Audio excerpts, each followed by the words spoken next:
The Galactic Alliance Hall was a shimmering jewel of diplomacy, a colossal assembly point at the heart of neutral space. The hall itself was a marvel, built by the best architects across the galaxy, a testament to the unity the Alliance sought to preserve.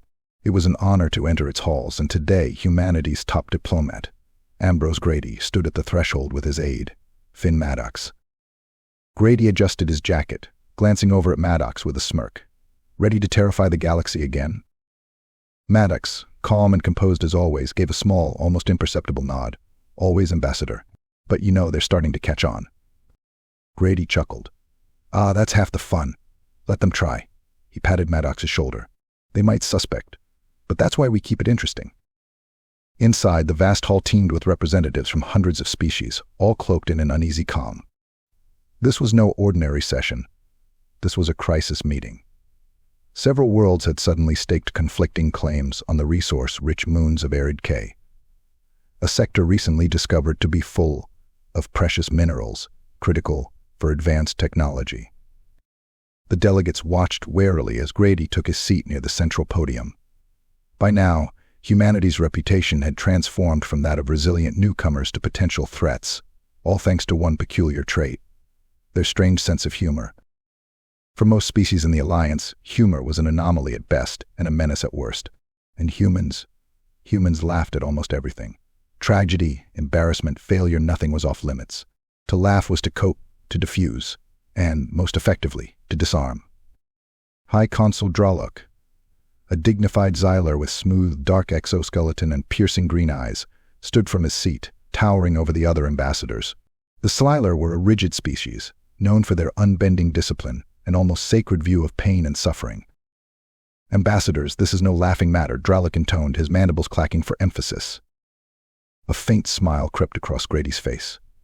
Draluk, my good friend, I'm glad you clarified that for us. His voice was gentle, almost disarming.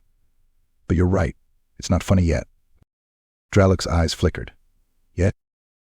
Well, context is everything, High Consul, Grady replied with an air of innocence. Sometimes a situation seems dreadful, until you take a step back and see the irony in it. A shiver ran through the assembly. To many of them, irony was a human concept bordering on madness. Grady's words hung in the air like a dark omen, making each alien wonder what exactly humanity found ironic about the looming conflict over Arid K. Maddox leaned in, sensing the discomfort. Perhaps a story would help, Ambassador, he said, maintaining his unshakably calm demeanor. Grady's eyes sparkled. You're right, Maddox. There was this one time back on Earth. Before Grady could start, the Pyroxy representative, Ambassador Morfeck, hissed impatiently. The Pyroxy were a fiery, reptilian species, whose very bodies radiated heat. Is this another of your human stories? His words dripped with disdain. You humans laugh at things that terrify the rest of us. To you, pain is amusement. Grady considered this with mock seriousness. Pain is amusement. Well, that's a little harsh, but you're not entirely wrong. He leaned forward, voice dropping. The truth is, we've learned to laugh at pain because we've been through a lot of it. Humor keeps us balanced. The Pyroxy ambassador narrowed his eyes, glowing embers within his slitted pupils. Then what's to stop you from turning that humor against us, making mockeries of our customs, our laws? Grady straightened, his tone suddenly intense. Because Ambassador Morfeck, we're selective with our comedy. We only laugh at things that deserve it. The silence that followed was tense. Every representative seemed to lean in, as if expecting to hear some sort of ultimatum. To most of the galaxy, the idea that something deserved mockery was horrifying. Maddox's lips curled into a slight smirk. Draluk broke the silence, his mandibles grinding. Enough games, Ambassador Grady. This session is about the claims to Arid K's resources. I don't believe your laughter has any bearing on the matter at hand. Oh, it absolutely does, Grady replied smoothly. You see, humor has a way of shifting perspective. The more rigid we are, the more tension builds. Humor releases that tension.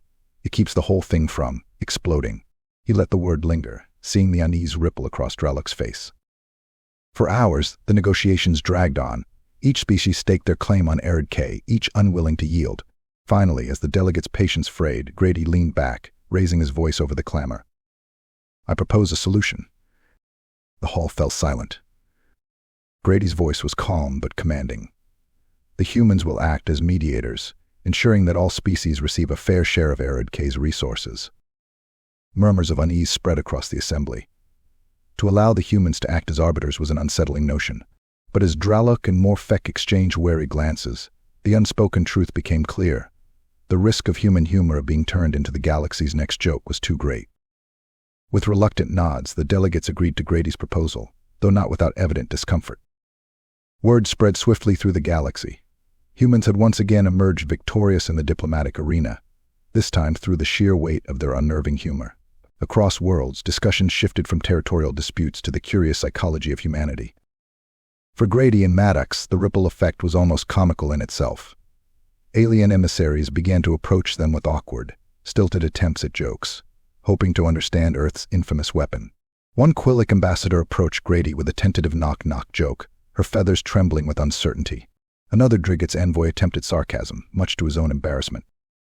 The most surprising interaction came from the Dreller, a species that prided itself on restraint and decorum. Their ambassador, a tall, silver-skinned diplomat named Quarix, arranged a private meeting with Grady.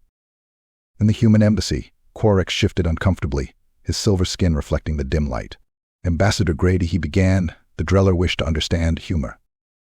Grady chuckled, offering him a drink. "It's about letting go, Ambassador. Not everything in life can be taken so seriously." Quarix's expression was uncertain. "But humans, you mock even suffering, even failure." "Not just others' failures," Maddox interjected, "but our own. It's how we grow, adapt, and move on." The alien ambassador looked at him as if he'd just confessed to a terrible crime. "And you find strength in this?" "Absolutely," Grady said, sipping his drink. "You should try it sometime, Ambassador." Quarix went silent, absorbing this radical notion. In the end, he left with a hesitant promise to try humor, though neither Grady nor Maddox held their breath for any galactic comedy clubs opening soon. Over the next few months, the galaxy witnessed an unexpected transformation. The Pyroxy, once the most feared warriors of the Alliance, became eerily respectful in human negotiations. The Keelans, a water-based species known for their stoicism, now deferred readily to humanity's judgment. Yet, the most dramatic change occurred within the Vorthal Dominion, a notoriously humorless empire with a vast military. Despite their fearsome reputation, even the Vorthal began to adopt a cautious, deferential tone when interacting with Earth's representatives. Grady couldn't help but marvel at the irony. We're not even a military power here, and they're still terrified of us. Maddox smirked. Who knew a joke would become the galaxy's most powerful weapon? As they walked down the bustling streets of the Galactic Alliance capital, alien diplomats parted before them, whispering nervously. To become the subject of human humor had become the ultimate diplomatic nightmare, an experience no species wanted to endure. One evening, Grady received a message from the Alliance High Council. A new dispute had arisen, a conflict on the planet Infos IV, involving three powerful factions. The High Council had requested Grady to mediate, specifically citing his unique perspective. As Grady and Maddox arrived on Infos IV, the factions greeted them with tension evident in every glance. The Lithrix, a proud and ancient species with skin like cracked marble, looked at Grady with suspicion. Beside them stood the Krellin, whose predatory nature had left entire worlds in terror. And the Vettori, a deeply spiritual people who valued harmony above all. The session began, but before Grady could speak, the Krellin ambassador sneered. "Is this the human tactic? Are you going to make a joke of our conflict, laugh at our suffering?" Grady leaned forward, his face a picture of quiet confidence. "Only if it deserves it." Silence fell as the factions absorbed his words. The Krellin ambassador shifted uncomfortably, and, for the first time, hesitated. In that moment, Grady saw his chance. "Humor is the mirror," he said. "It shows us our contradictions, our flaws, and even our fears, but it also reveals truths we're afraid to admit." The Lithrix leader, previously rigid and unmoving, allowed a subtle nod. Perhaps we could learn from this humor." As the negotiations continued, Grady wielded humor not as a weapon, but as a scalpel, carefully peeling back layers of posturing until only the raw truth remained. And as the sun set on Enfos IV, the factions finally reached an agreement. As they departed, Grady looked over at Maddox with a grin. "You know, I think we're going to be all right in this galaxy." Maddox chuckled, shaking his head. "As long as they don't catch on to our real secret." Grady smirked. "And what's that?" "That half of our jokes are just distractions."